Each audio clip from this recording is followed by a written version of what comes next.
시작하겠습니다. 86회 문제입니다. 회계 순환 과정이다. 순서가 이론상 회계 순환 과정의 순서가 가장 옳은 것을 물었습니다. 일단은 그 재무제표 작성이 맨 마지막에가 있어야 되겠죠.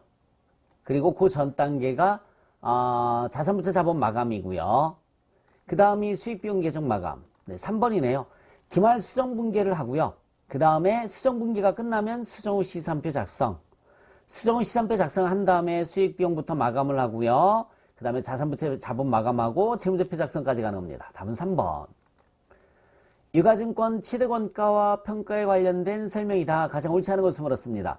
단기매매 증권의 취득원가는 취득을 위해서 제공한 대가의 시장가격에 취득 시 발생한 부대비용을 포함한 가액으로 한다. 이번에 틀린 것은 1번이네요. 우리 단기매매 증권, 네, 이거 분계 어떻게 하죠? 단기매매 증권은 차변의 단기매매 증권 만원, 취득 시 발생한 부대비용이 수수료거든요. 수수료 비용 이렇게 따로 쓴단 말이에요. 얘만 이렇게 따로 씁니다. 수수료 비용 1,000원, 대변에 현금 11,000원 이렇게, 그죠? 포함하지 않습니다. 따로 쓰는 거죠. 1번이 틀렸어요. 자, 매도 가능 증권 평가 손익은 기타 포괄 손익 맞습니다. 처분 시 발생하는 수수료는 처분가액에서 차감하는 거 맞고요. 만기보유 증권은 상각 후 원가법으로 평가하는 것도 맞습니다. 네. 3번 매출 채권에 관련된 설명이다. 가장 잘못된 것을 물었어요. 일반적으로 외상 매출금 받아넘을 뜻하는 거 맞고요. 대손 충당금은 대손이 발생 전에 사전적으로 설정을 해줘야 되는 것도 맞습니다.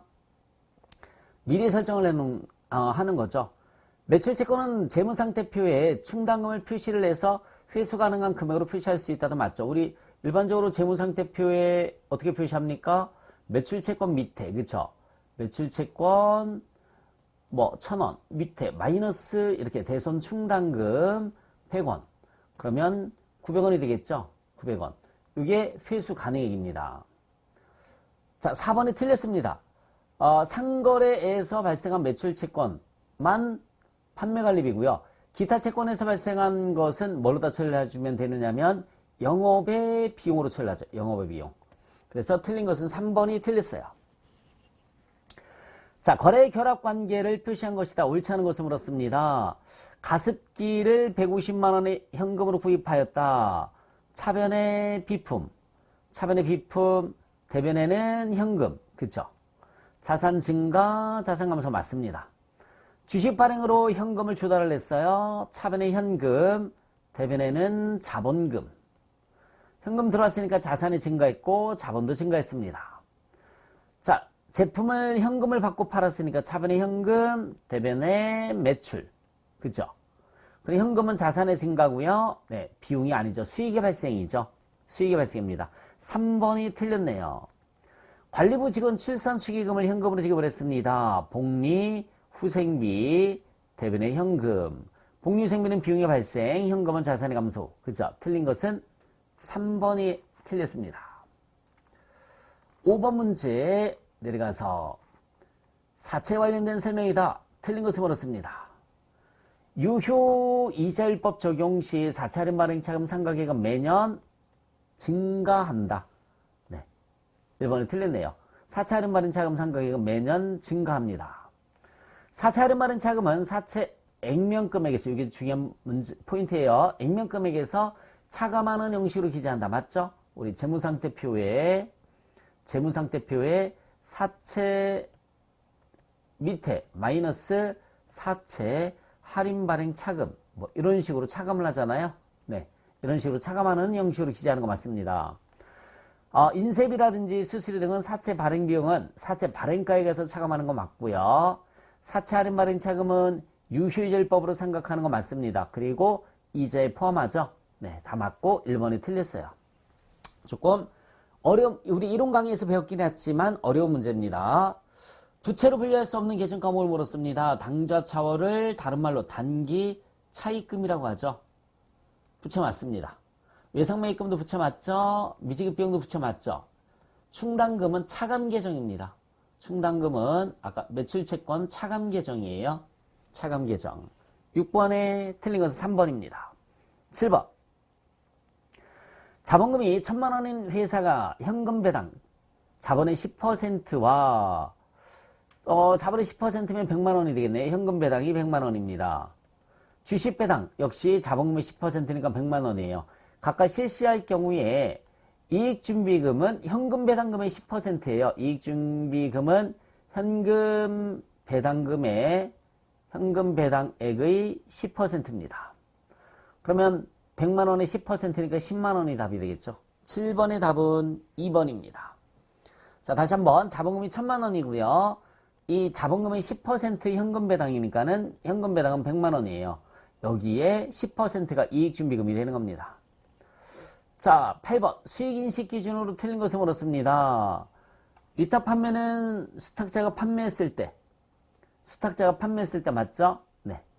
반품조건부 판매는 반품기간이 종료되거나 수락한 시점 맞습니다. 3번이 틀렸네요. 상품권을 판매했을 때가 아니라 회수했을 때입니다. 회수했을 때. 상품권을 팔았을 때는 선수금이라고 그랬죠. 할부 판매 인도 시점 맞고요. 8번의 답은 3번입니다.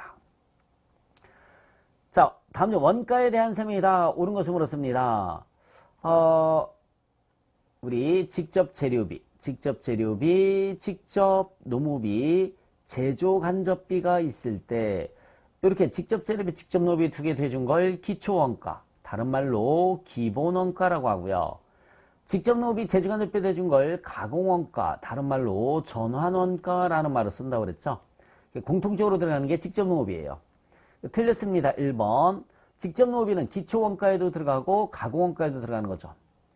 직접 재료비는 기초원가, 가공원가 모두 해당된다? 노무비가 그런 거죠. 틀렸어요. 노무비가 모두 해당되는 거고요. 매몰원가는 의사결정 과정에 영향을 미치지 않는 과거의 원가입니다. 과거의 원가. 다른 말로 역사적 원가라고 하죠. 다른 말로 역사적 원가. 그래서 또 9번에 3번도 틀렸습니다. 제조활동과 직접 관련이 없는 판매 관리활동에서 발생하는 걸 비제조원가, 즉 판매관리비를 비제조원가라고 한다. 맞죠? 4번이 맞습니다. 옳은 것은 4번. 10번 문제. 다음 자를 기초로 해서 제품 제조원가를 계산하면 얼마인가? 라고 물었습니다. 여러분, 요거 기초 제품의 공식이 기초 제품 플러스 제품 제조원가, 기초 제품 플러스 제품 제조 원가예요. 마이너스 기말 제품 이렇게 해준 게 매출원가란 말이에요. 이게 매출원가입니다. 그러면 기초 제품이 25만원 있어요. 기초 제품이 25만원 플러스 X 마이너스 기말 제품이 12만원 있죠. 기말 제품이 12만원. 그럼 매출원가는 84만원 이렇게 나옵니다. 84만원. 그러면은 97만원. 그죠? 이게 25만원에서 12만원 빼면 13만원이 넘어가면 되잖아요. 그죠? 13만원이 넘어갑니다. 13만원이 마이너스가 되는 거죠. 그럼 71만원이 제품 제조원가가 되는 거예요. 답은 2번. 71만원.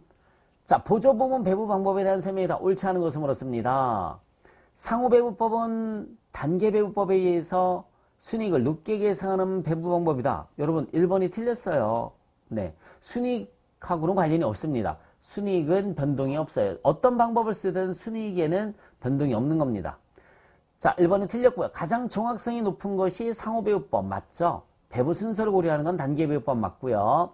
가장 단순한 것은 직접배부법이라고 그랬습니다. 그래서 11번에 1번에 어쨌든 다시 한번 말씀드리지만 단기순이익하고는 관련이 없다. 12번. 차이점. 개별원가 계산, 종합원가 계산의 차이점을 설명한 것이다. 틀린 것을 물었습니다. 종합원가 계산은 동종 제품을 연속 대량 생산하는 기업 맞죠? 개별원가 계산은 종합원가 계산에 비해서 정확한 원가 계산이 가능한 것도 맞습니다.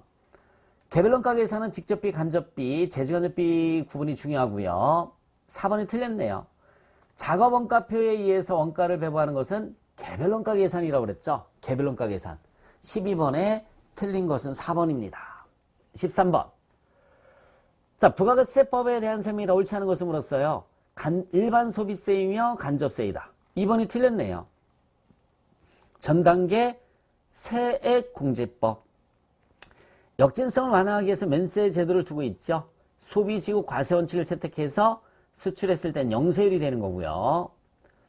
자, 간주공급에 해당하지 않는 것을 물었습니다. 사업상 징역, 폐업시 잔존재와 개인적 공급 다 맞죠? 2번에 현물 출자는 실질적 공급이에요.